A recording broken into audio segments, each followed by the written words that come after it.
Well, hello everybody. Happy Saturday. We have today kind of a train wreck tutorial slams into a Unsolved Mysteries whip and chat. You know this isn't going to go well. She's never able to read anything and do something at the same time, especially, when you're, I don't know, trying to keep people entertained. Good luck with that. Anyway, I hope you enjoy it. Some Unsolved Mysteries readings while she kits up another diamond painting. And,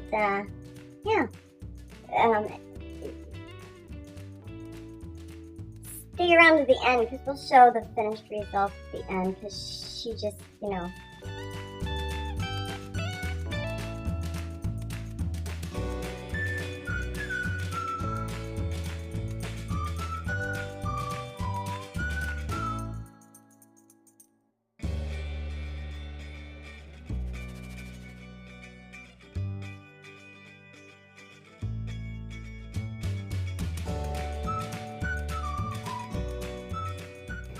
Well, hello everybody. It is Saturday, May 15th, and it's been a little while again since I did a video. So, I think about this whenever I have the house to myself of what could I possibly do a video on. Well, sometimes you're just not chatty or, you're doing something that isn't conducive to a video, like, listening to podcasts. So you want to try and come up with something entertaining to talk about and something to still be doing while talking. So what we're going to do right now, I finished another diamond painting and I'm going to kit up another one. Now, I don't know that I'm necessarily going to be starting it real soon, but I'll show you my completes and what this is. So let me get the camera out of the tripod. Hold on. Okay, and of course somebody's hearing me talk and why aren't you letting me in? Come on. She had a little bath, cleaned up her tear stains a little bit, trimmed her hair around her eyes a little bit better. Try and, help with that issue. And kind of halfway amusing story about Lily from this morning. Apparently, Brian, he gets up really, really early, like 4. He's out there having a cigarette, and he sees a cat outside over, so he tells me right over there, he saw a cat walking by. And it looked just like Lily, and then it started walking away. Well, he's in his, Packers jersey and his underwear, and he goes out there, here, kitty, kitty, come here, Lily, come here, Lily. And she goes underneath the cars. So he's on his hands and knees in his underwear, trying to get the cat, and she ran away, and he chased her all the way down to the pool, like, I don't know, maybe 100 yards down the path. And the cat, he couldn't get it. So he came back in, and then, a few hours go by, and he comes in and opens the door in here. I had slept in here last night. And he sees the cat in bed with me. So he's like, he's chasing somebody else's cat around at 4 in the morning in his underwear. But, yeah, so I thought that was kind of funny. And kind of nice of him because, he's always threatening to get rid of the cat because he's allergic to it. But anyway, do you have to go outside? Apparently you do. All right, we're going to walk the dog first before we get set up and started. But here's what I've done this last couple weeks. So I did this one. Love it. These stained glass ones, I really enjoy doing them. This one I did all the black first in each section and then the colors, and it's very relaxing. I love doing it. And then this is the one that we're going to be doing. This is another Diamond Art Club that was given to me. Here's the picture. Very pretty. So this will be the next one to get kitted up. But I've got my supplies all out. Label maker and my storage bin. And of course, photocopier. But let's walk the dog real quick first. And then we'll get all set back up again. Come on, let's go. Let's go outside. Gotta go potty? Come on, let's go outside. Asshole, come on. Okay, forget it. Jerk. Brian is grocery shopping at the moment. He ran into a little issue with his truck. Apparently somebody hit it. Here, it's going to be we're super casual today. We'll just put you in here without, worrying about professionalism. There we go. There we go. Okay. So anyway, he, I don't know, was doing some running around or whatever from work and came out and his truck was all dented. He said down one entire side. So immediately, he had somebody from work take him to the body shop and filed a claim with the insurance company and everything. So now he's using my car. And I gotta tell you, it was pretty darn tempting to tell him to call an Uber, like when we had separated and I didn't own a car and he wouldn't let me use the truck. He told me to call an Uber. So I'm still a little bitter every time he takes my car, because now he was complaining last week about something about, I said, go fishing. I can't, I don't have my truck. I can't go fishing with your car. I can't get my stuff in it. Okay, fine. Find something else to do. But and he tells me yesterday that Quinn's spending the night tonight, and he and Quinn and Jesse are all going to go fishing tomorrow. So I didn't really think much about it. But of course, first thing this morning when I'm pre-coffee and crabby, I said, how are you guys going fishing tomorrow? Well, what do you mean? Well, you don't have your truck. We're going to use your car. Well, but you told me that you couldn't use the car to go fishing because you can't fit the stuff in it, but yet you're going to fit all this stuff and both the kids? Stop it. So, whatever. I just want him to acknowledge that sometimes he's just being an asshole. They're not going to acknowledge it ever. Okay. Step 1. I make a photocopy of the chart and I blow it up to like 200% because I'm a blind old lady. And I make 2 copies. So I'm going to do that real quick.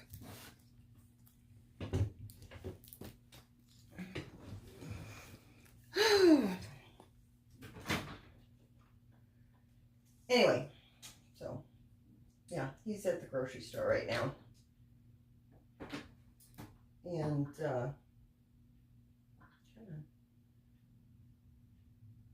see here. Copy. Resize.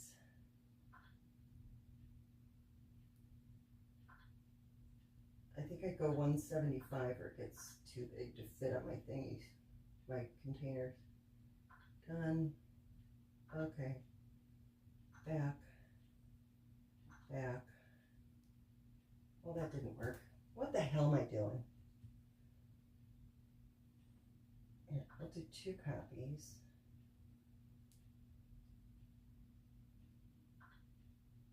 Resize, custom, 175.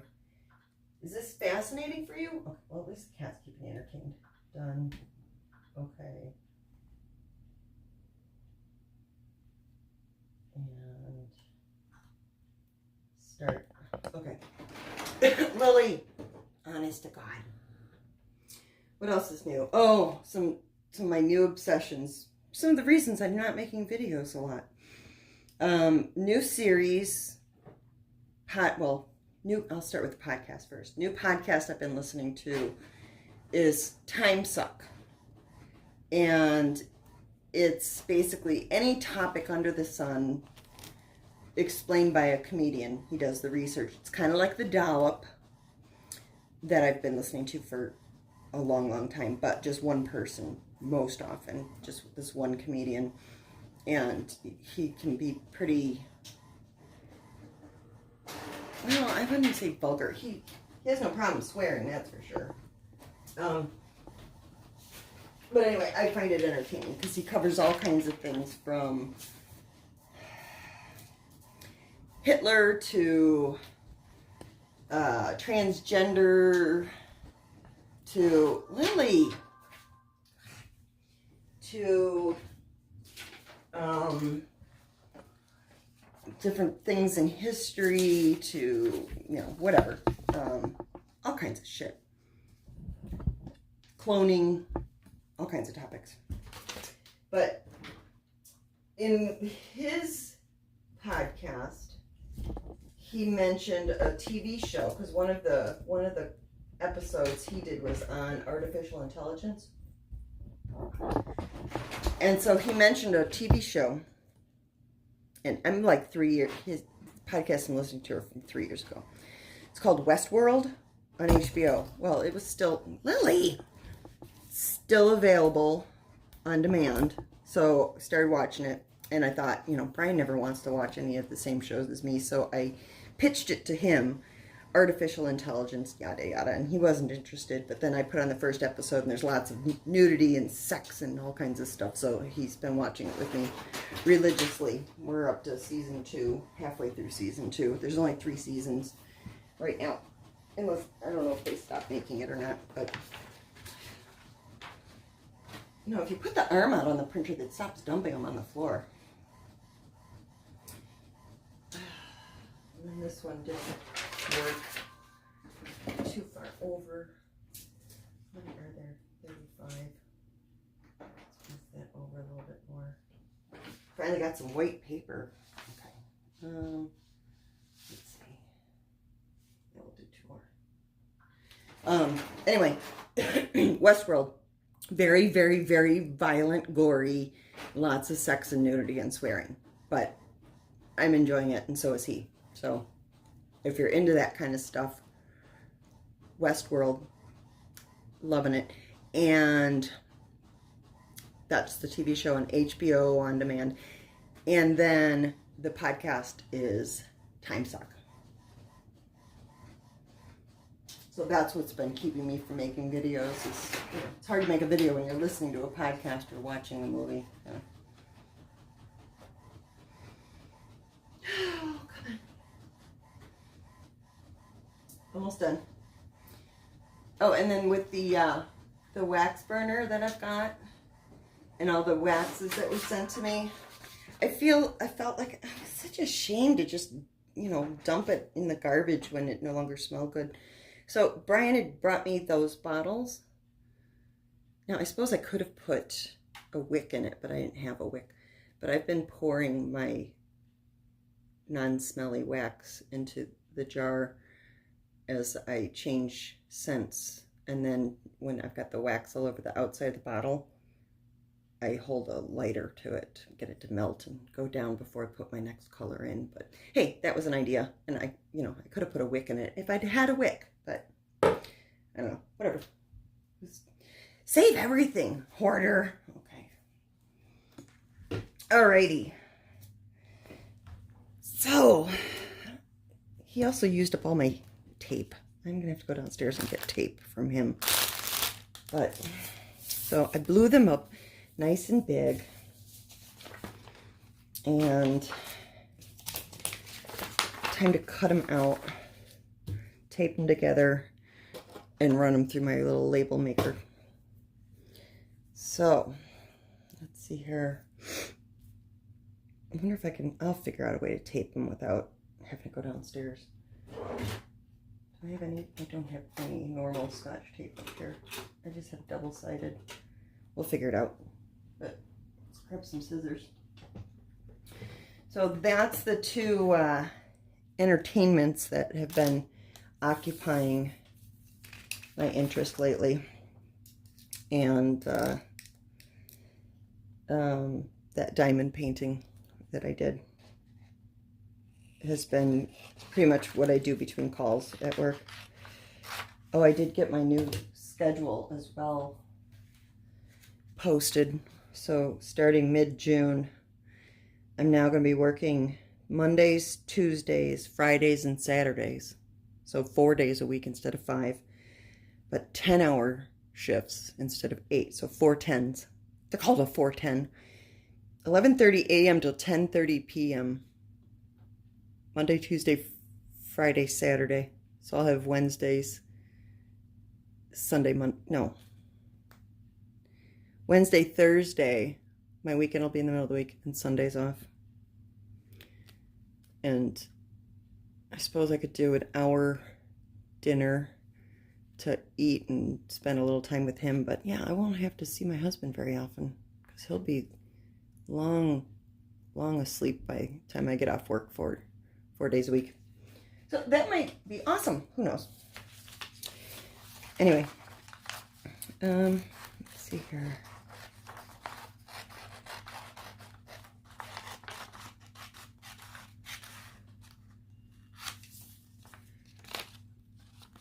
So here's how I do this. And this is my favorite system. And typically I'll just pull this out and put a piece of double-sided tape, but you know, I don't even need to tape it on there. So I just stick that in there so I know what's in it. But yeah, if I wanted to keep it straight and be all perfectionist about it, I would have used a piece of double-sided tape, but we're not going to do that right now. All right, then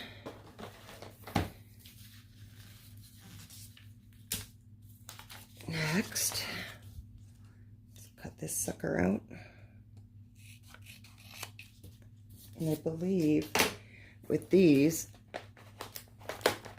I think I can do it like this way. It fits just fine for one.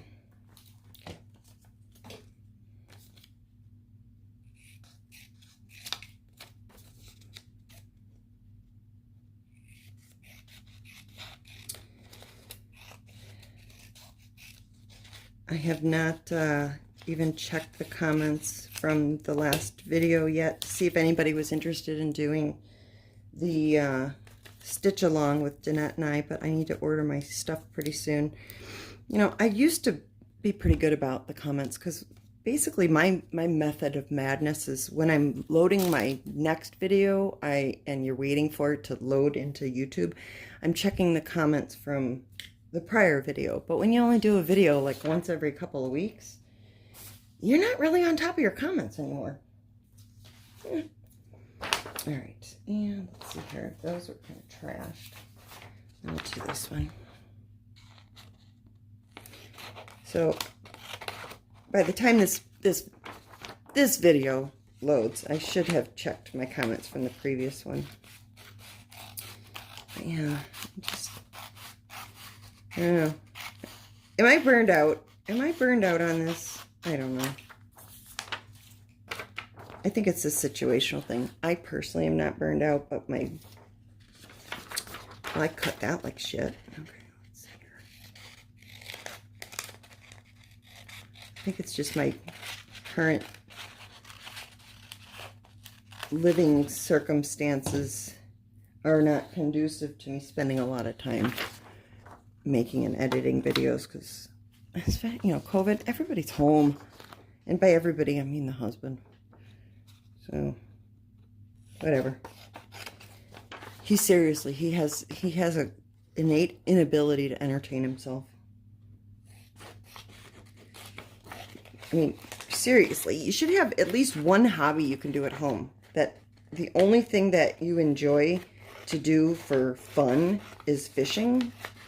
You can't do anything at home to occupy yourself other than watching TV. Come on.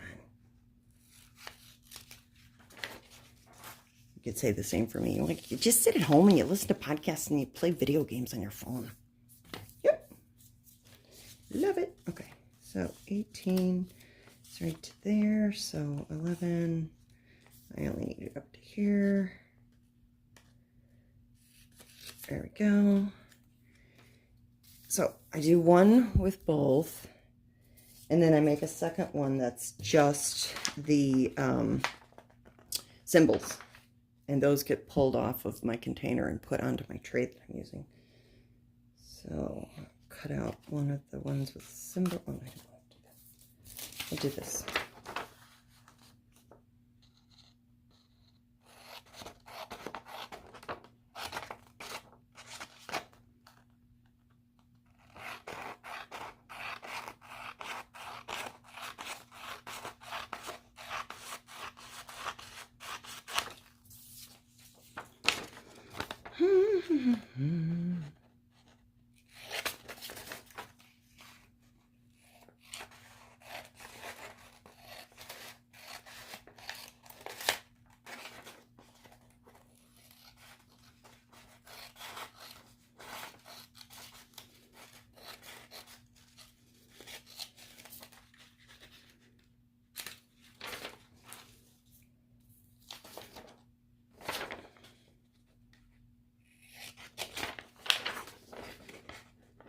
I have also been reorganizing and labeling things.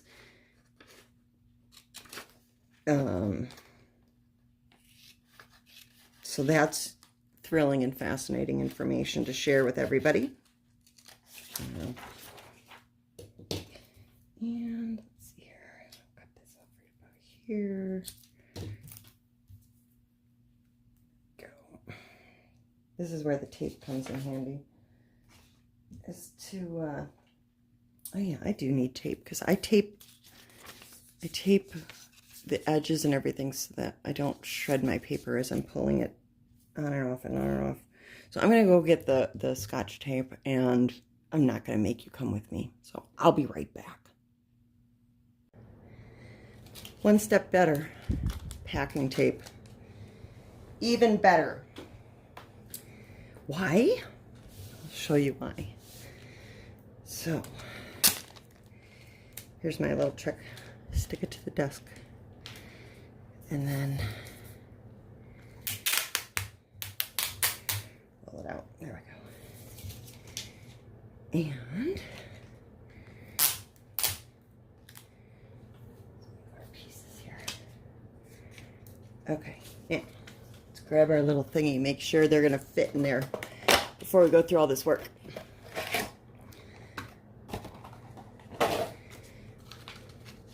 See, too wide. I need to trim it down a little. Wrong thing. Okay. So let's just get a little tiny bit off of here.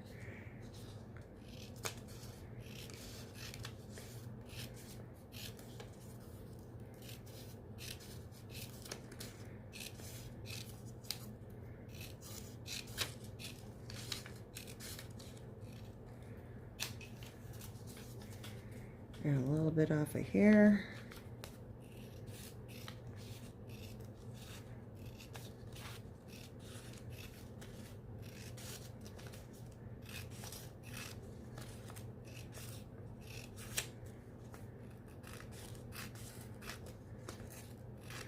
And make a mental note, next time only blow it up to 170%.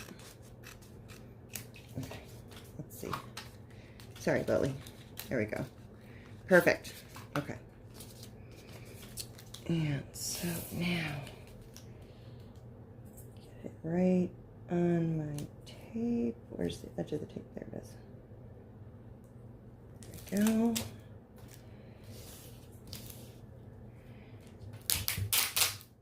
And trim this one down.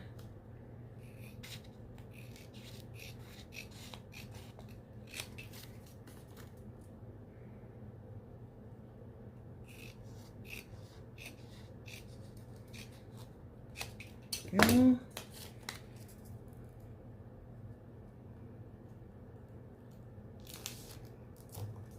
All right.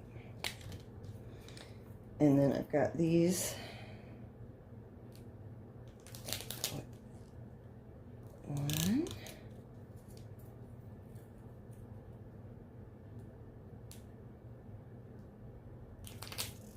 Oops. Shit. Come on. Make it. Yes. Okay. And this one, let me cut this off. Go. And this one. Okay. Now this one, I'm going to cut off of here.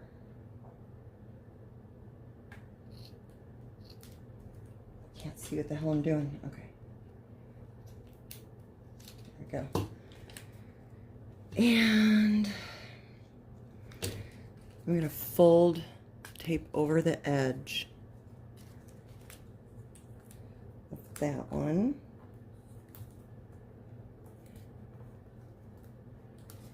And the one on the other side.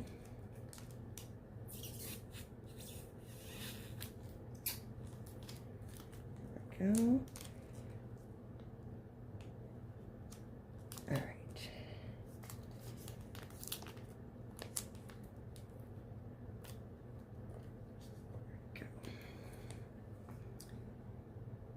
And I'm actually going to cut this apart.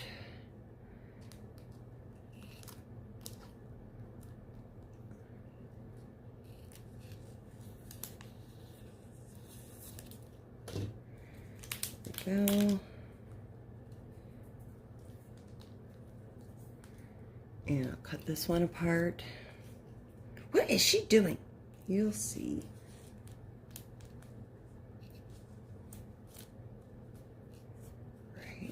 In between. There we go. All right. And cut my excess off of here. Fold the edge over this.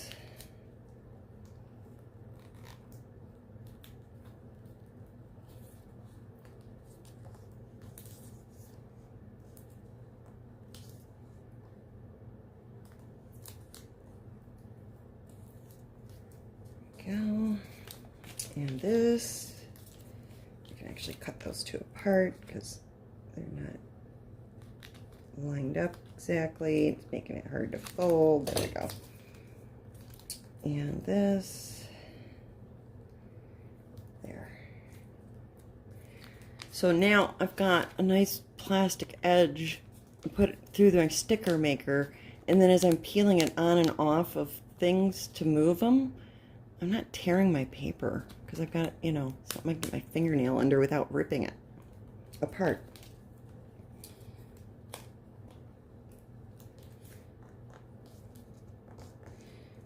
Packing tape is a little more difficult to work with, but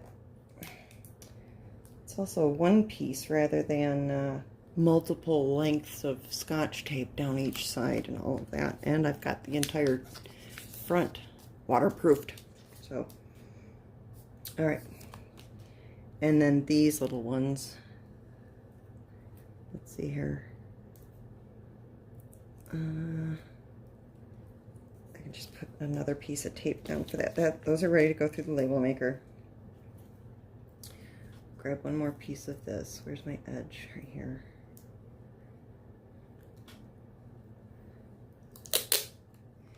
Stick it to my table. All right. And then I'll put them the opposite way. A little bit more space in between this time because I wasn't paying much attention to what I was doing there. And that one, and this one right in the middle. Oh, that's not gonna work. Cut that off. Let's use a little extra for that one. Let's see here. Actually,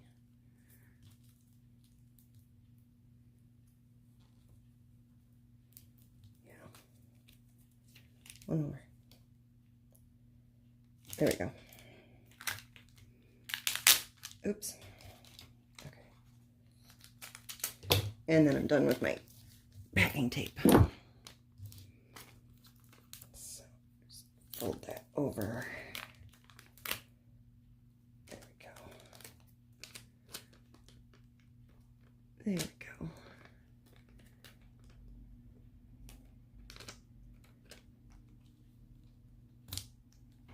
One more. There.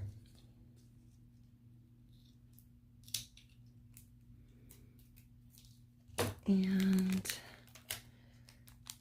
let's see here.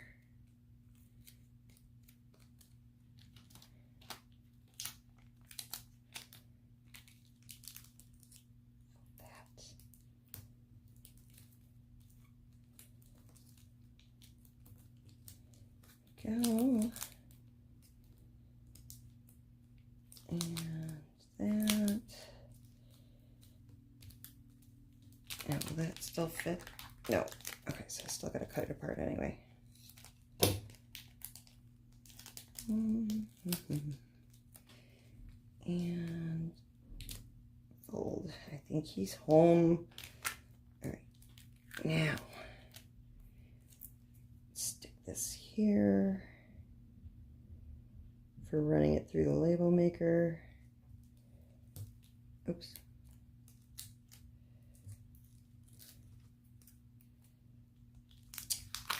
Doggy. Okay. There we go. Get rid of the extra.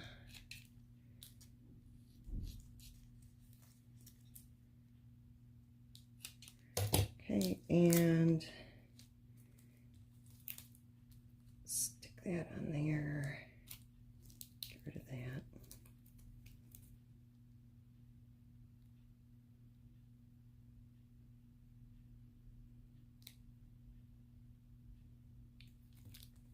There. Yeah, that should fit. Yep, just barely. Okay.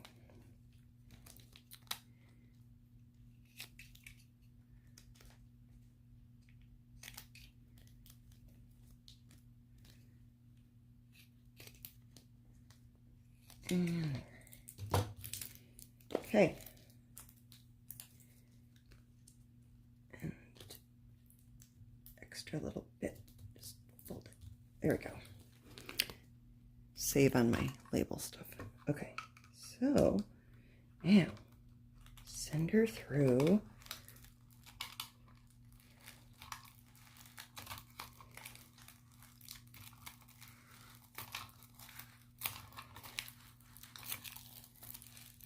And the next one.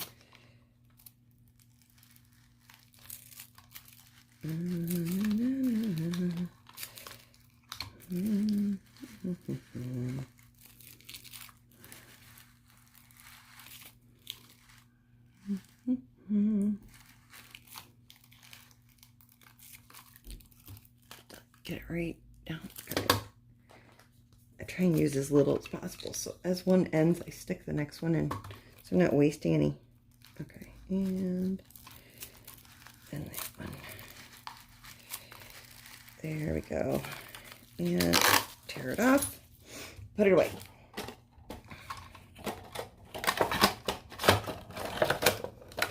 Okay.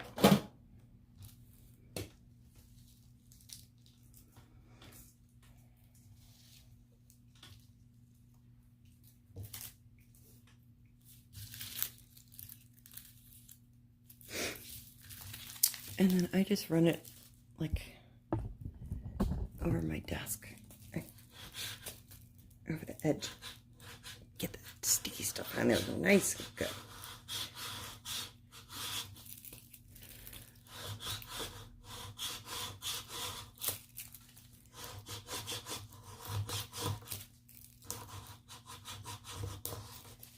Okay, and voila. Now, I can cut them apart if I wanted. Take my top layer off.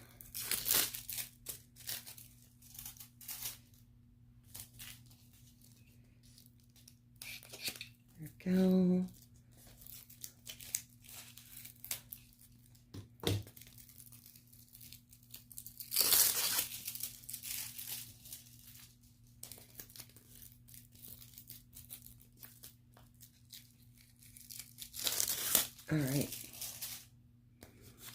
I've got all my stickers ready. Okay.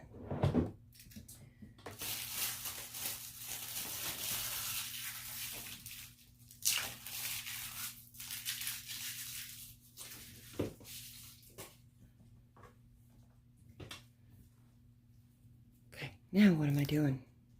My containers. So, oh, I've got 2 number 11s. Oopsies. Where's my number 1s? What the hell did I do? I've got 11 through 18 twice. What the frick did I do? Oh, Lily. Excuses. Yeah, was multitasking. Okay, I've got to redo this. All right. Let's see here. Come on, Lily. Ah. Crap. What the hell did I do? How did I manage that? I don't know what the hell I was doing. No. And then I destroyed that. All right. Guess I need to make more copies. I fucked that all up. Okay. I'm not going to show you me making labels again. You saw that, so we'll come back when I'm, got my shit together. Okay, so it's almost like it never happened. All right. 1 through 10. Garbage. 11. And these I'm going to cut apart, at least the strips.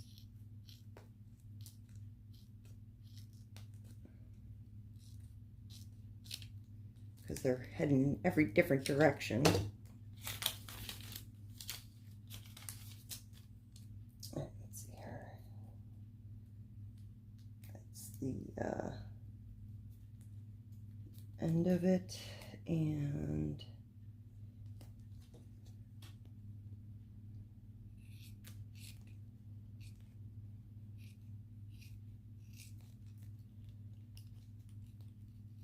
there we go. That's the beginning and the middle. Okay, now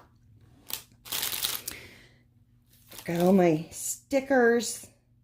I could cut them all apart if I wanted to right now. Sometimes I do that, but I'm going to just open up my packages. So crinkles.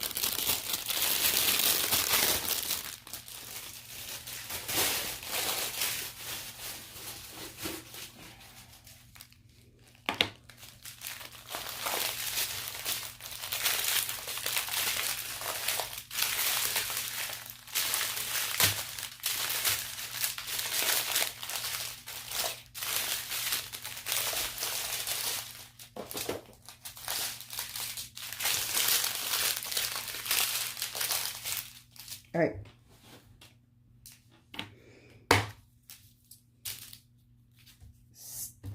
And I just start at the beginning, number 1. Here's how I cut them apart if I do. So they're on the paper. I'll just put them like, a little bit off to the edge there. Come on. Come on. A little extra space on one side. And then I'll just do this. Not all the way through, so that they're all still connected, but ready to be peeled right off.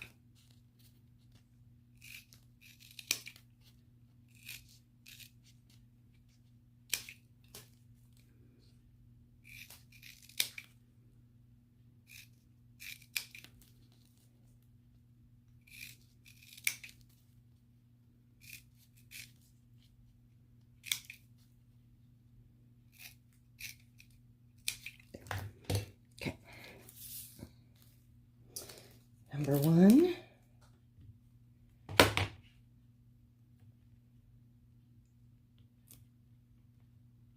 And that's 127. AB.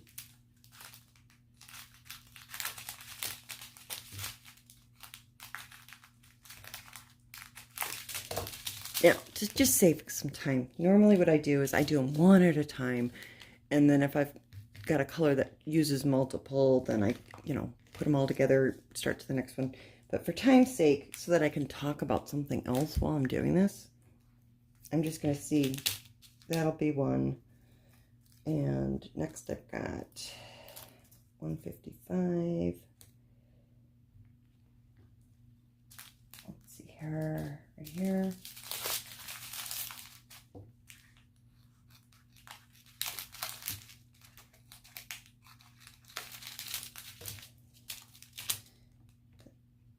And if you get really crazy and you have to have them straight, because they got tape on them, it makes it really easy to pull them off. Okay.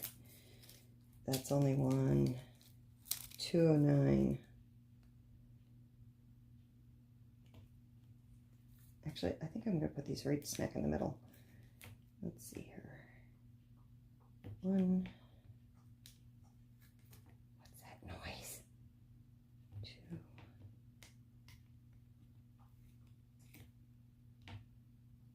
3. 209. Let's see here. 209 right here.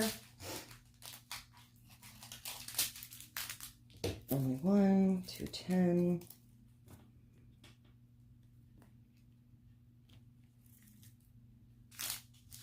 211.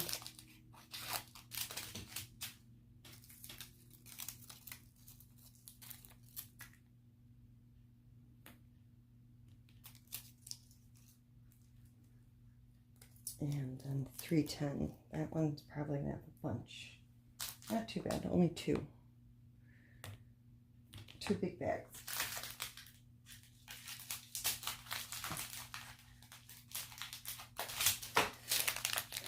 So with that, I don't know if I'd get both bags in one spot or not, or if I'd need 2.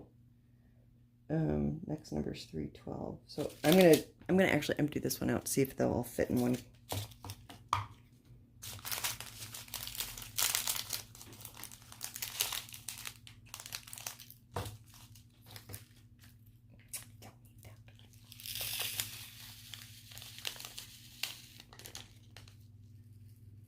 Yeah, I don't think they're all going to fit in one.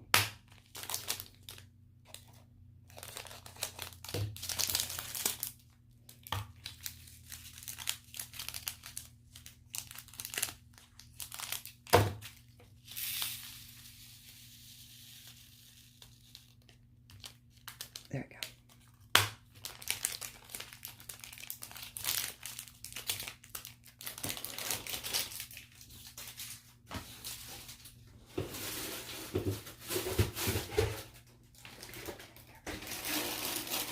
Okay, so that one's ready to do. That's number 1.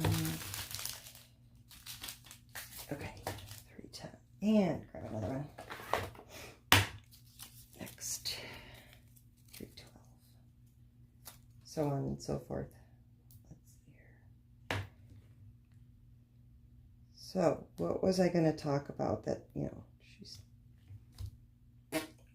I figured, we can keep going with this. I can read this while I'm working. You can kind of figure out what I'm doing now, right? Okay. Let me find where we left off. I think we're here. April 1st. Falling behind. All right. I'm going to have to do it without my glasses, too, because the 3.0's too strong. Okay. Find that one real quick. Let's see here. Actually, I'm going to do these. Get them out of my way. Okay.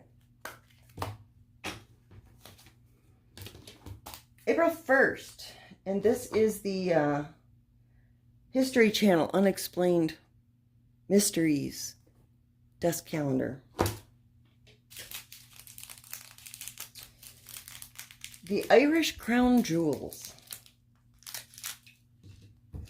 On July 6, 1907, the Irish crown jewels were discovered missing from Dublin Castle. That morning, A cleaning woman in Dublin Castle arrived at Bedford Tower to find the door to the safe room where the jewels were stored standing wide open, keys still dangling from its lock.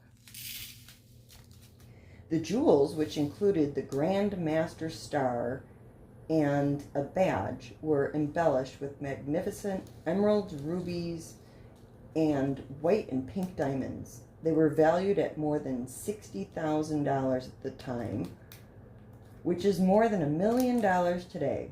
Strangely, the theft wasn't reported by officials for over a month. The main suspect in the case was a British knight, Sir Arthur Vickers, who was responsible for the jewels' security and had a key to the safe in which they were stored. However, he was never found guilty, and the stones remain missing to this day.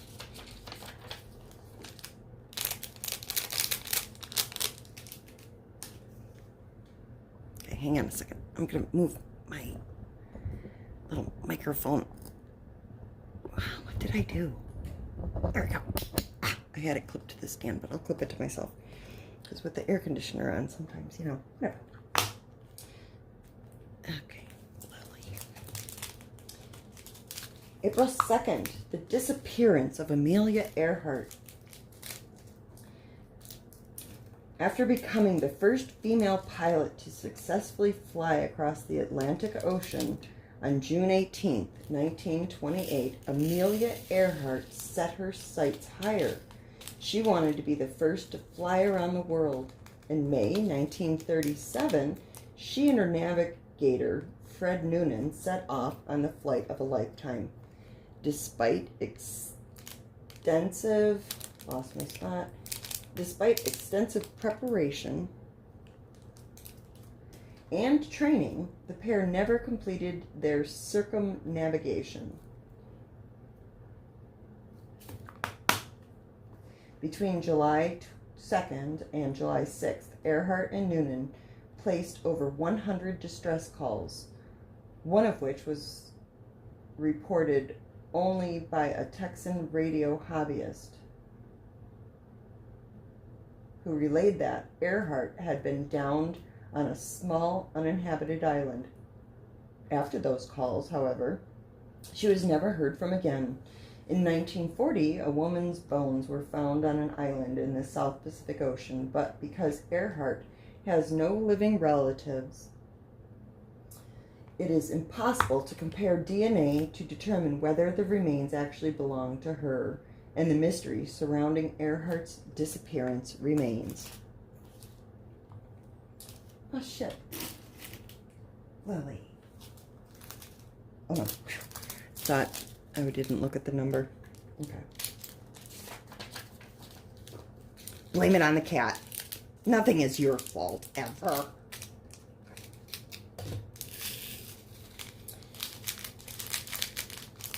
right. April 3rd. The West Bank fainting epidemic. In 1983, nearly 800 teenage girls across the Israel-occupied West Bank started to experience strange symptoms, including dizziness, nausea, stomach pains, and fainting.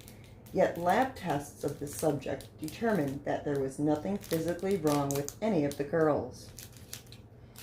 Initially, authorities believed that the sicknesses were caused by an act of chemical or biological warfare, though few hypotheses could explain why only women in the area were affected.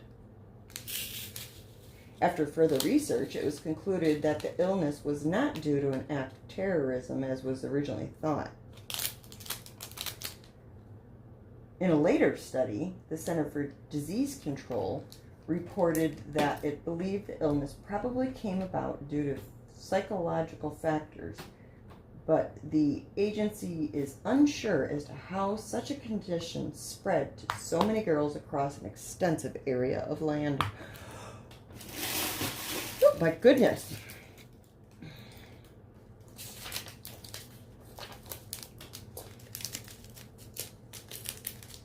April 4th and 5th.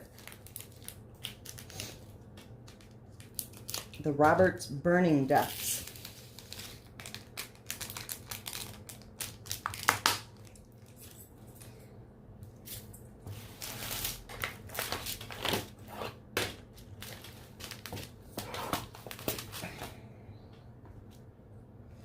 In November 1970, in Nashville, Indiana, a badly burned body was found in the garage next to the home of Clarence and Geneva Roberts.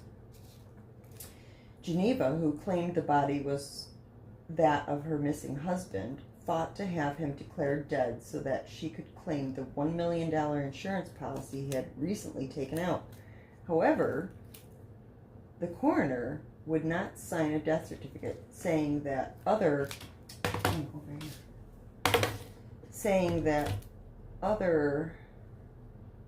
than the jewelry found on the body, there was no proof that the body was Clarence's. A twist in this case came in November 1980 when the Roberts house caught on fire. Among the wreckage, 2 bodies were found, Geneva's and a man's. A forensic pathologist tentatively stated that the man's body was Clarence, but other family members say it was a man who had been living with Geneva on and off for over the course of the last 6 years. To date, neither male body has been positively identified as Clarence Roberts. All right. And what was I doing? 312. Where is it?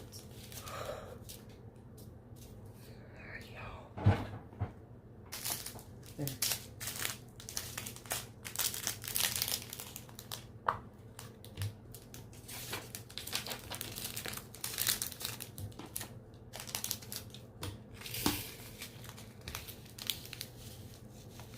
April 6th.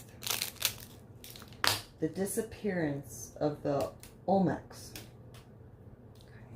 Okay.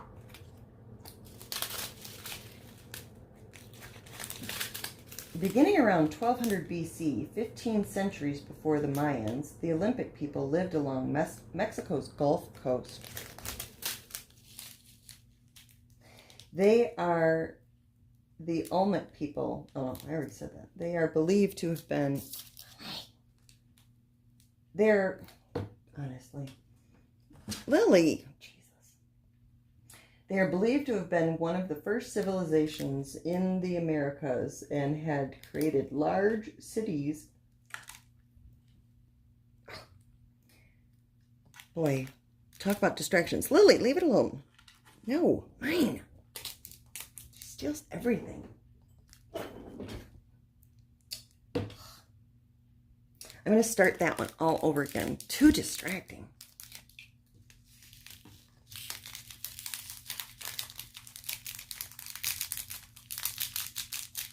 Come on. Come on.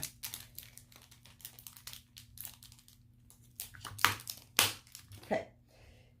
Beginning around 1200 BC, 15 centuries before the Mayans, the Olmec people lived along Mexico's Gulf Coast. They are believed to have been one of the first civilizations in the Americas and had created large cities and expansive trade routes stretching for many miles. Around 300 BC, however, they disappeared, leaving behind their cities, artwork, and trade hubs. To date, historians have found no written language attributed to the Olmecs, and remains of the citizens have never been found. As a result, Olmec art has become the main point of study, with historians scouring the culture's prolific artwork to understand more about the mysterious vanished civilization. Historians disagree about the nature of the people's disappearance, but some argue that the area's climate and humidity may have destroyed any human remains of the Olmec. It works better when I just read rather than trying to do 2 things at once. But then I'd just be sitting here reading to you. April 7th. The Overtown Bridge. I'm assuming that's how it's pronounced. It's spelled O-V-E-R-T-O-U-N, like noun, instead of O-W-N, like town, but Overtown Bridge.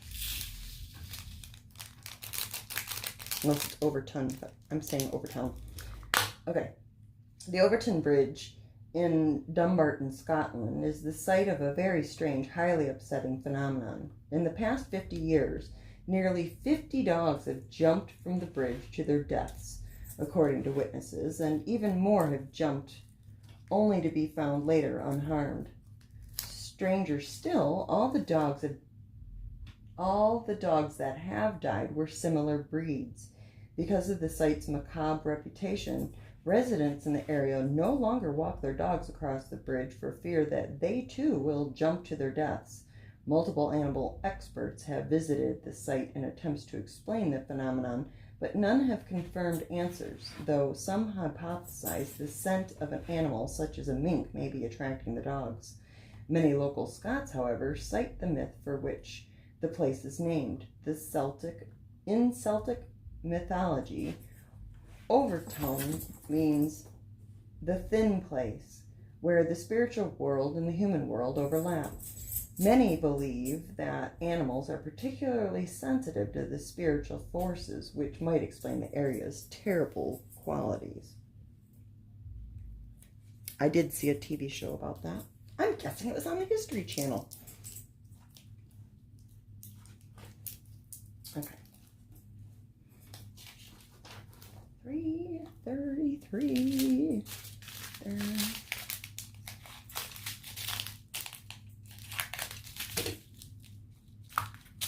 Jasmine's busy messing up the entire bed. Here, let's show you. So, we gotta get all those pillows pushed out of the way. Yeah. Okay. Here, we'll do it so you can watch them and me. Okay. They're probably more interesting than I am anyway. Here, let's see if we can just get it right. Like, there we go. Okay. What am I looking for now? 333. Okay. Shakespeare's skull.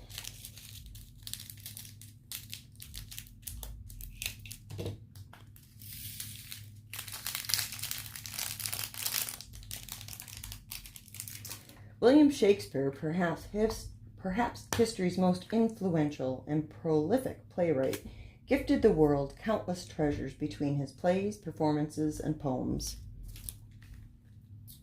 It was out of gratitude and respect, then, that after his death on April 23rd, 1616, Shakespeare was interred in the Holy Trinity Church, Stratford-upon-Avon, in Warwickshire. Strangely, though, many historians believe that the ultimate act of disrespect was perpetrated on Shakespeare's posthumously grave robbery and the theft of the artist's head. In 1879, allegations surfaced that the Baird's tomb had been pillaged and defiled, citing evidence of forced entry and theft near the tomb, as well as traces of skull fragments supposedly left by the robbers.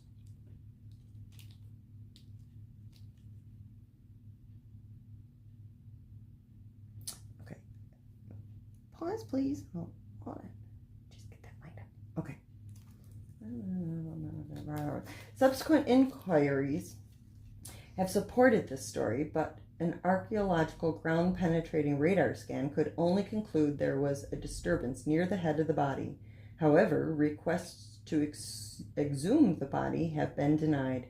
Most researchers believe that the skull is in fact missing, but who stole it and why remains a mystery. Okay, let me do this. Back. There we go. There. How's that? Now you can kind of see what I'm doing. Okay.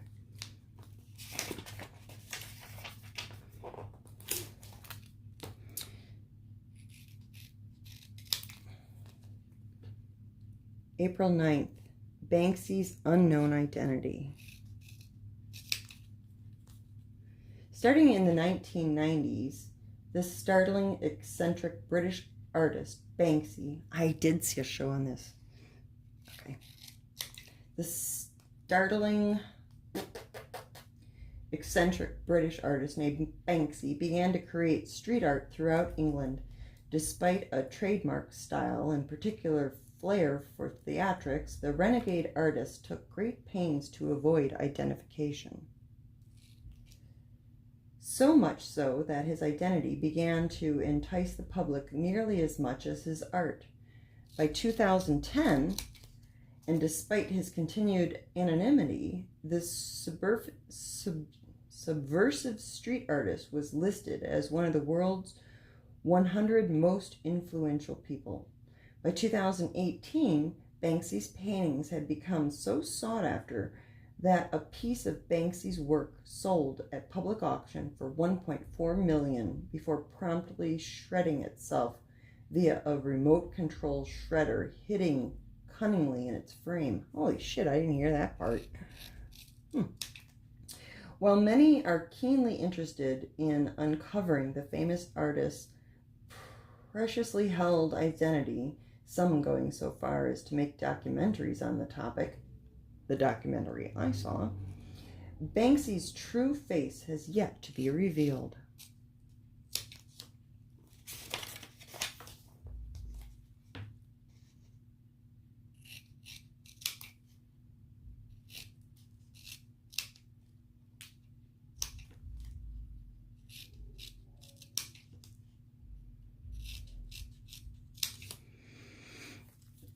Okay. April 10th, Orange Socks Cold Case. In 1979, a ditch along Interstate 35 just north of Georgetown, Texas, a woman's body was discovered. Found naked except for a pair of orange socks, the Jane Doe quickly earned the nickname Orange Socks in the media due to the authorities' continued inability to identify her. After many years of frustratingly little progress in the case, serial killer Henry Lee Lucas confessed to killing her in 1982. He was tried, convicted, and ultimately sentenced to death. Later, however, Lucas recanted this confession.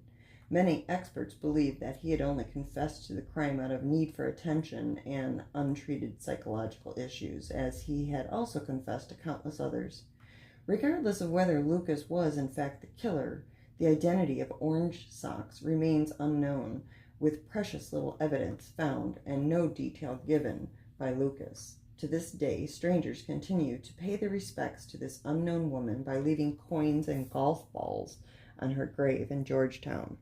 I wonder why golf balls.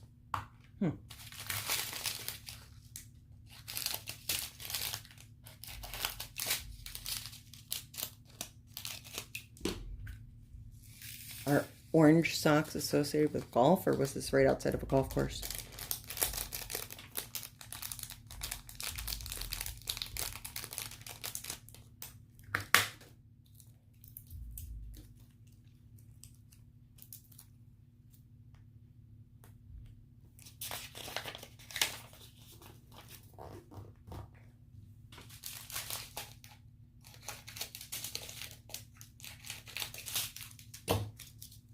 April 11th and 12th, Benjamin Franklin's Basement of Bones. As one of America's founding fathers, Benjamin Franklin is notable for many events and inventions during his life.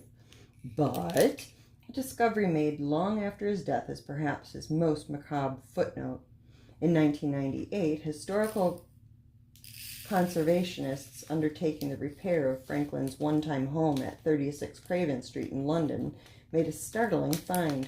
A meter-wide and meter-deep pit in a secret windowless room in the building's basement, filled with over 1,200 individual pieces of bone. After being cataloged and fully examined, it was found that the bones represented remains from more than a dozen bodies, 6 of which were found to have come from children, and all of which came from Franklin's era. While many jump quickly to attribute the remains to Franklin's involvement in the Freemasons and various secret societies, most historians believe that the bones were likely for local anatomy universities, many of whom employed illegal resurrection men to plunder graves and supply their classrooms with bodies. The identities of these bodies and why Franklin buried them in his basement remained an unexplained mystery.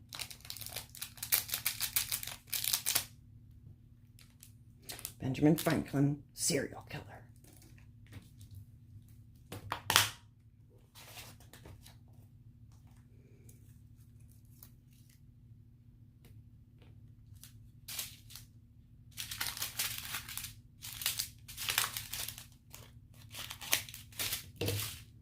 The Bermuda Triangle. Didn't we do one on this already? I thought we did. Maybe not. Oops. Everywhere.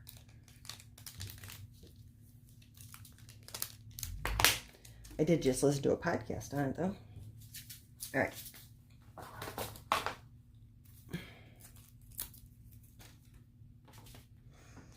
The Bermuda Triangle, also known as the Devil's Triangle, is a loosely defined stretch of ocean between the southern tip of Florida, Bermuda, and Puerto Rico. It has been the reported location of the disappearance of at least 50 ships and 20 airplanes. As early as the mid-1800s, ships had disappeared here. Others were found with no crews, and even crews sent into the triangle on rescue missions were reported missing. Only rarely has wreckage from one of these missing flights and ships been found, and even when the evidence is found, it is often only a trace. Many scientists believe an unknown geophysical or environmental cause is at work, but many travelers consider the Devil's Triangle to be an area of supernatural malevolence. Regardless, the National Oceanic and Atmospheric Administration has stated that there isn't any proof that more people disappear in the Bermuda Triangle than anywhere else in the ocean, and that legends are simply a result of overactive imaginations.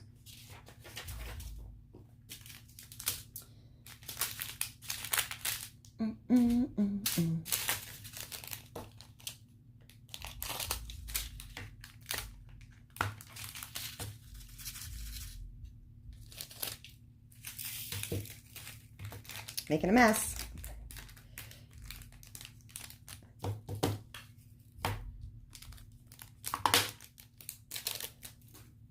April 14th, the death of Bobby Fuller. On July 18th, 1966, Bobby Fuller, self-proclaimed rock and roll king of the Southwest and writer of the song I Fought the Law, was found dead of asphyxiation at the tender age of 23. Though his death was ruled a suicide, many who knew Fuller never bought the story. Fuller was found doused in gasoline in his mother's Oldsmobile in a parking lot at his Hollywood apartment. Most compellingly, authorities could not explain how the car had been present in the lot only for half an hour while Bobby Fuller appeared to have been dead for much longer. Though many theories swirled about the young artist's death, ranging from a hit carried out by Los Angeles club owners to an extraordinarily bad LSD trip, authorities have never been able to prove a clear explanation for the circumstances of Fuller's death, and his passing remains one of the great mysteries of the history of American rock and roll. Never heard that one before. Seems rather suspicious. How do you die and then, drive yourself somewhere dead? And why douse yourself with gasoline if you're not going to light a match? Seems to me somebody killed him and then drove him there, doused him with gas, and was going to light a match, but maybe got interrupted. That seems likely to me. Okay. April 15th, King John's Lost Treasure.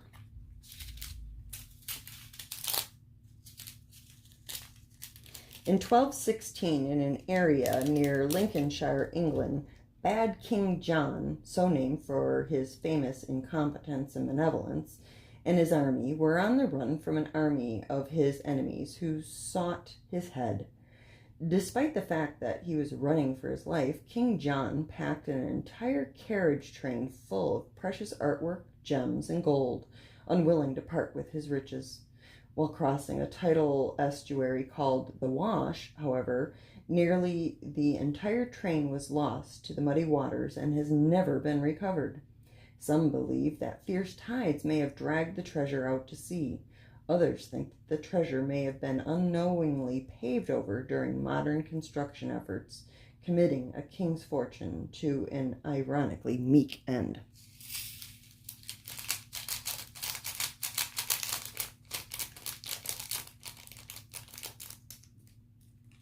Speaking of treasure hunting, they seem to be finding a lot of stuff this last season on Curse of Oak Island.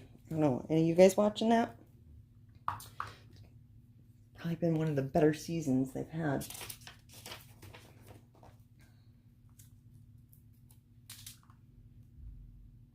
Alrighty.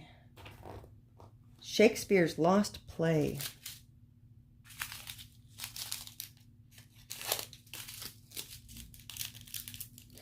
William Shakespeare, arguably the most influential and famous playwright in the English language, wrote many legendary works in his time, including plays such as Othello, Romeo and Juliet, and Hamlet. Despite Shakespeare's renown, however, historians believe that one of his plays has been lost to history altogether and may never fully be recovered. Known as the History of Cardenio, hints of the mystery play's existence were first discovered in English royal records from 1613, which marked payment of an actor in a performance of Cardenio. Later records show that the play was slated for publication in 1653, directly crediting Shakespeare as its author. Nonetheless, no publication was ever recorded, and Cardenio seemed to simply disappear. Many historians have worked ceaselessly in attempts to reconstruct Shakespeare's lost play, but they say that their reference texts are incomplete or unreliable, and that any possible restoration of the script would be only a shadow of the original.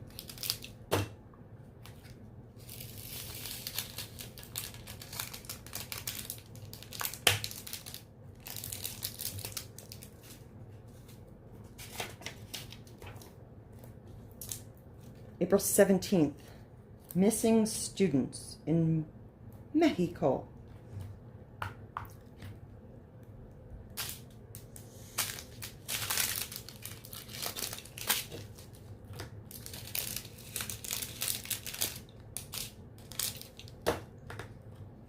In September 2014, 43 college students went missing from a rural teaching training college near Iguala, Guerrero, Mexico. Though initial theories suspected local drug cartels of kidnapping the students, evidence soon came to light that municipal public forces had worked with criminal gangs in the area to execute the mass abduction, which officials say is emblematic of the violence and corruption in the area. Despite massive international publicity and pressure on the Mexican government to solve the case, very little progress has been made toward finding the murderers, as well as the missing students. So far, the remains of only one victim have been found and identified. After the case's initial closure, the families of the missing students, along with members of the National Human Rights Commission, began working on reopening the case to find the missing students. The families are still looking at the case to find... the families are still looking for answers to why the abduction occurred in the first place, though many believe the students were targeted by local gangs because of their leftist activism.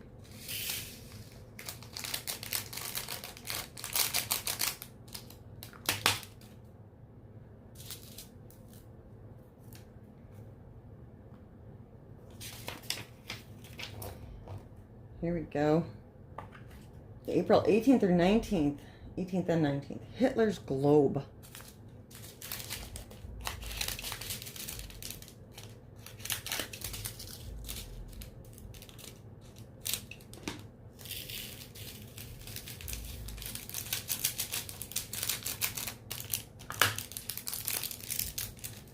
Notoriously exacting in his usage of propaganda, symbolism, and design, Adolf Hitler relied heavily on visual symbols to bolster his platform and ideals during World War II. Though many of these symbols are well known and reviled to this day, a lesser known symbol presents a mystery of its own. Hitler's globe was a massive symbol presented. I have to read with my finger on the page. Hitler's globe was a massive detailed item that stood in the Führer's office in the new Reich Chancellery in Germany. Famously satirized by Charlie Chaplin in his mockery of the Nazi leader, the globe is seen in many photographs of the room and became to represent Hitler's global aims for many historians, but many believe the globe was never recovered after the war.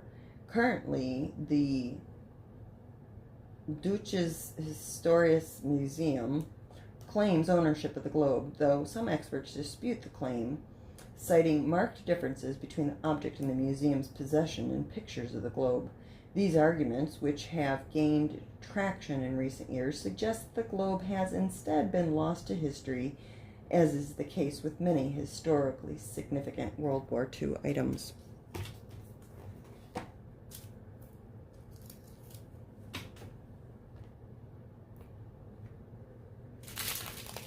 Yeah, 3. Getting there.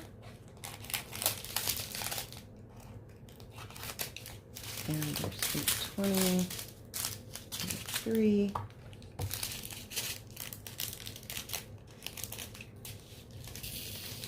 April 20th, the Alcasar girls. I almost said Alka-Seltzer. The Alcasar girls.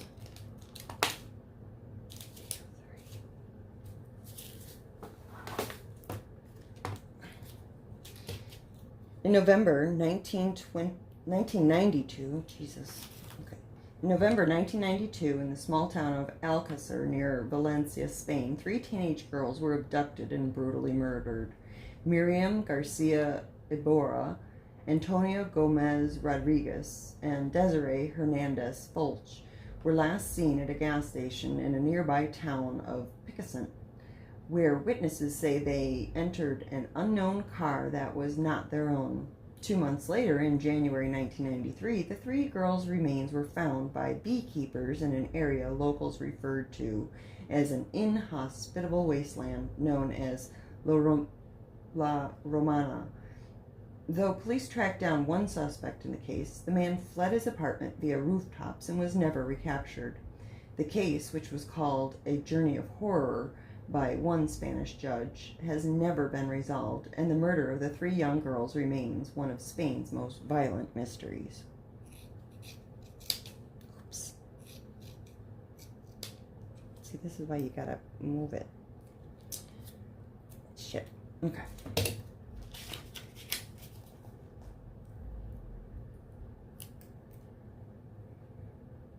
And I'm gonna need 2 for that one and 1 whole bunch for that one. Okay, let's put this here. There we go.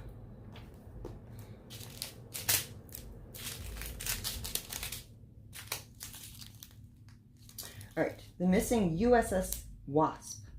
The USS Wasp served in the U.S. Navy during the War of 1812, and the ship and its crew defeated several British warships during the conflict. In September 1814, the Wasp captured the HMS Atlanta, a British Royal Naval vessel, and after handing off that ship's command to a U.S. official, the Wasp took off out into the Atlantic, headed for the Caribbean. While en route, the Wasp made contact with the Swedish vessel, say that, seriously, try saying it, Swedish vessel, Adonis, and people aboard recounted a short conversation about where they were headed. That was the last time anyone saw the ship or any of the men alive. There were 173 crew members aboard at that time of the disappearance. Some maritime experts presume the ship was lost in a storm, but others point to its probable passage through the infamous Bermuda Triangle as key to its fate.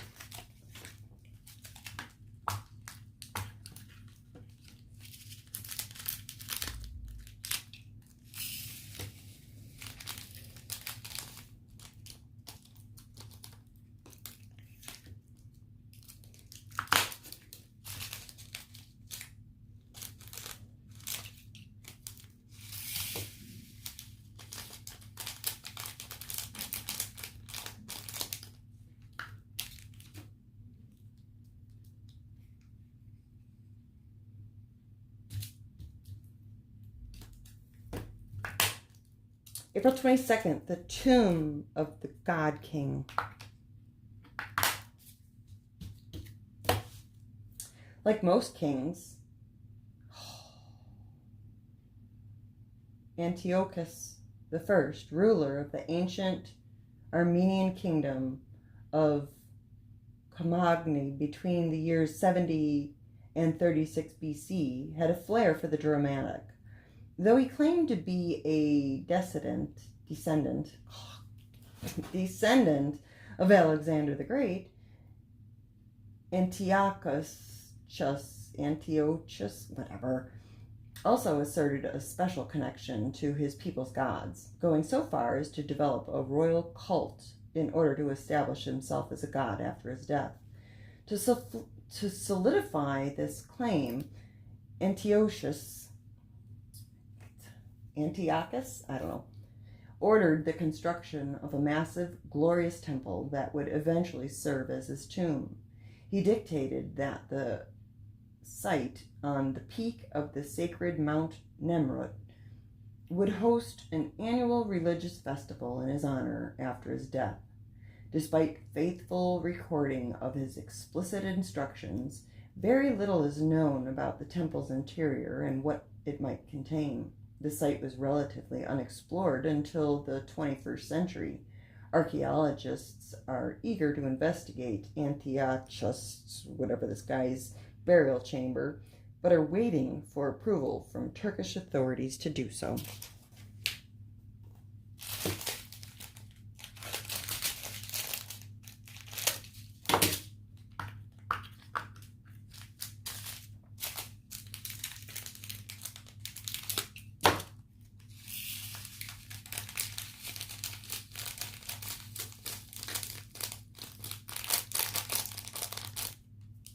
Next up, April 23rd, the Roswell Rock.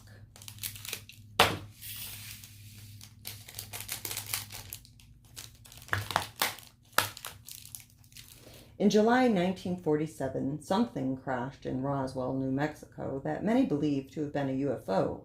This belief, strangely enough, began with the local military's own announcement that it had recovered the remains of a flying disc in the nearby desert. Soon after, however, military officials revised their statement, saying that they had only recovered a damaged U.S. Air Force weather balloon. Nevertheless, since the late 1970s, Roswell has become a hotbed for alien enthusiasts, hosting extraterrestrial-themed events yearly. In 2004, a rock covered with strange etchings was found near the crash site. Believers say that the stone's markings correlate with the crop circle appearances from around the world. Others assert that the rock exhibits strange magnetic qualities, but neither of these claims have been proven. While extraterrestrial origins are unlikely, the stone's true origins remain in question.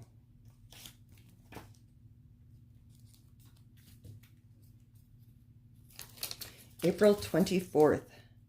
Sodom and Gomorrah.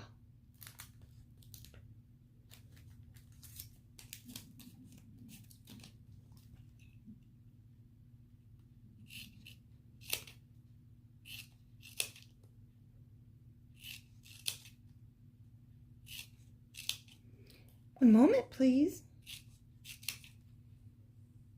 Big sigh from Jasmine.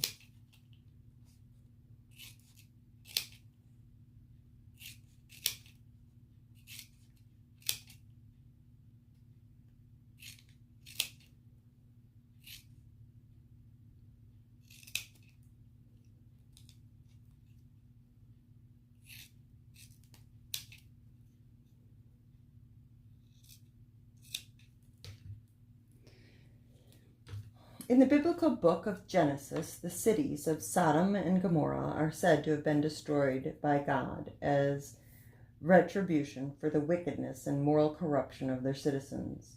Though historical reasons for the cities' ends are up for debate, many historians believe they existed. Despite the lack of evidence for the lost cities' locations, some believe they may have been located in what is now the Dead Sea.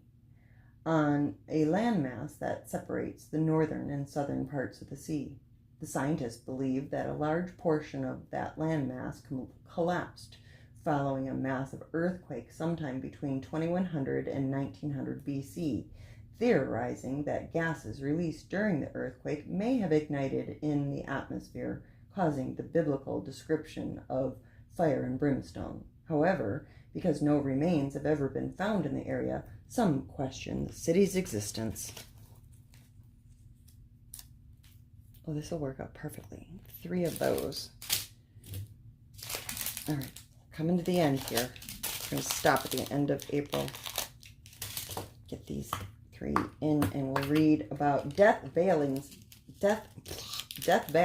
Sailing Stones, April 25th and 26th.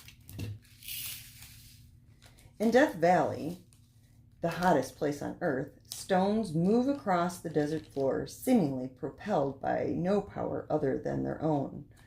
Though no one has ever reported witnessing the rocks' movements, the trails they leave as they mysteriously move serve as concrete evidence of the phenomenon. Though most of the rocks are small, the largest of them have left trails of over 1,500 feet as they traveled across the valley. Scientists have struggled to explain the strange occurrences, and they have yet to agree upon an answer. Many propose that it might have to do with a perfect combination of ice, water, and wind working to move the stones. Visitors to Death Valley National Park can see the stones, but the Park Service asks that the stones and their paths be left undisturbed.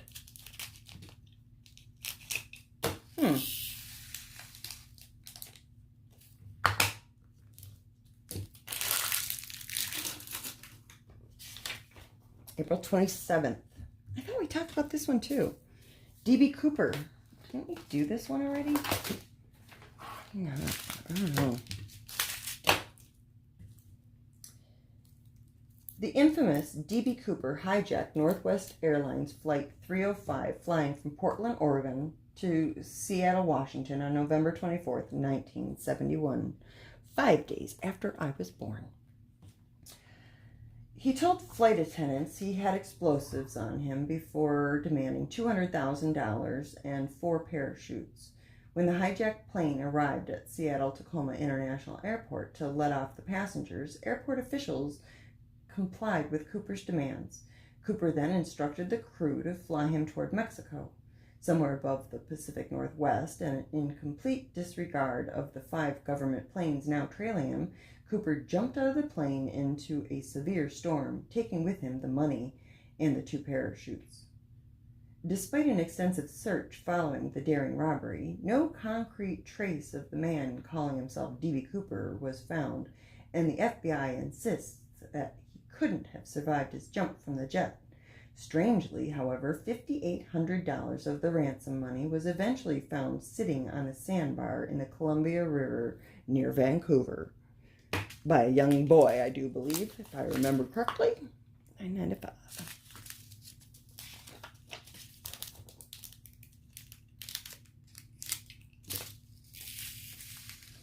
The Copper Scroll, April 28th.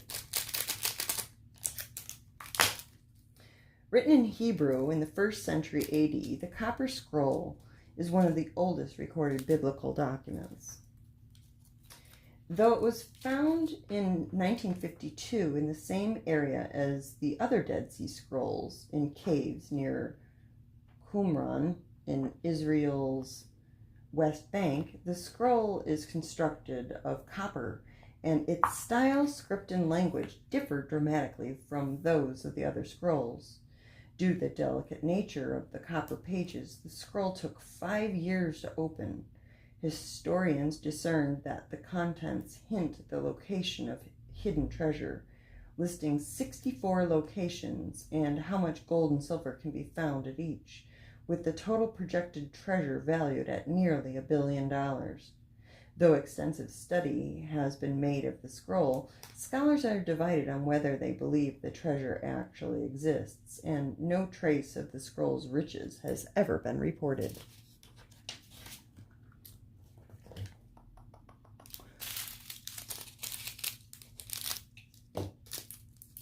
3 years to open it. Imagine the patience required. 2, 4, 5. Getting there, getting there, getting there. April 29th. The Nevada Triangle. Okay, I've not heard this. It's a mysterious triangle in Las Vegas where people seem to lose their money. Oh, wait, no. The Nevada Triangle is an area in the Sierra Nevada mountains composed of over 20,000 miles between the cities of Reno, Las Vegas, and Fresno. The notorious Area 51 is located within its parameters. In over 60 years and around 2,000 aircraft have been lost while flying over the area. Many of the aircraft that go missing are operated by experienced airmen, and no debris or wreckage from their journeys has ever been found. Conspiracy theories abound regarding the area, especially due to its association with Area 51, but many experts note that perhaps pilot error, turbulence, or disorientation with the terrain could explain the disappearances. However, all agree that the absence of wreckage on the ground is perplexing. Never heard of it. Okay. We're hitting the end of the month here. April 30th, the murder that inspired Edgar Allan Poe.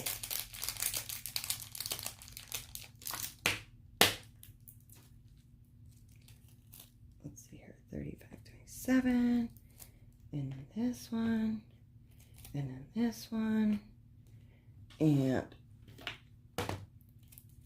this one.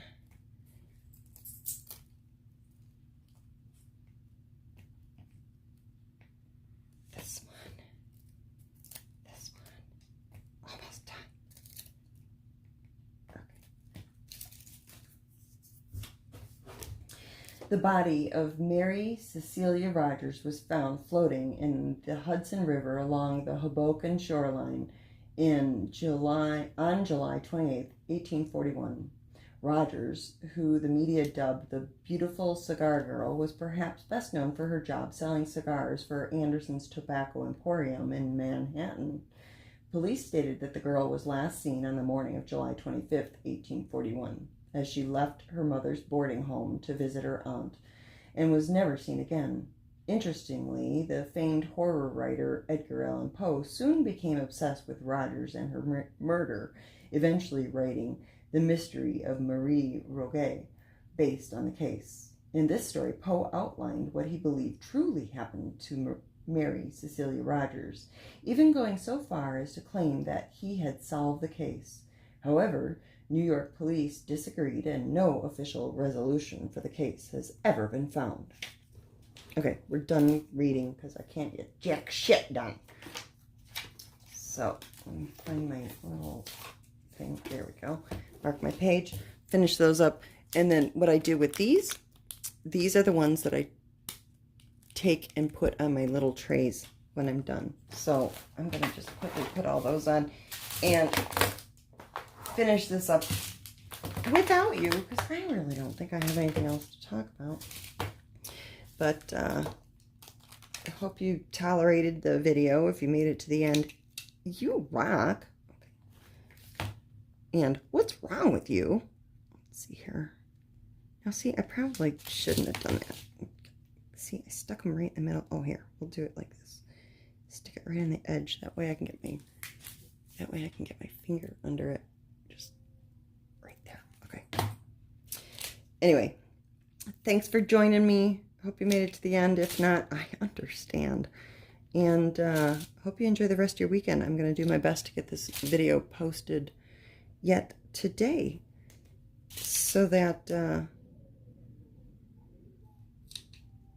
you're not waiting even longer for me to answer any comments that might have been made on the last one.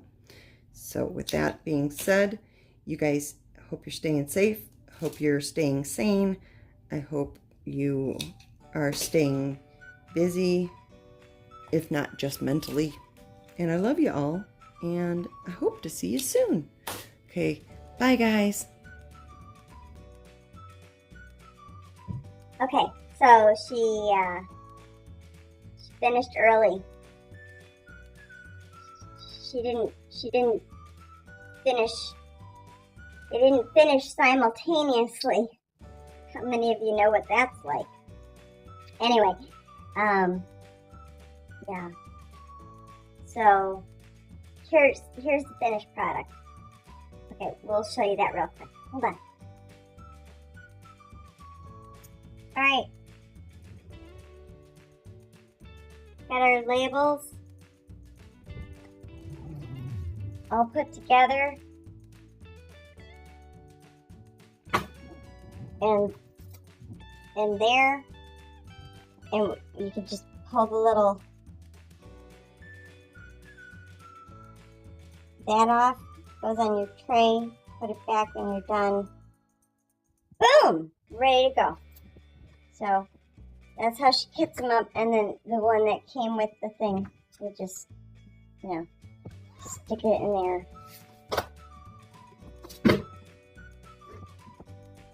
And there you go. She's gonna have to fix that. That crooked, that's gonna drive us crazy. Anyway, love y'all. Bye!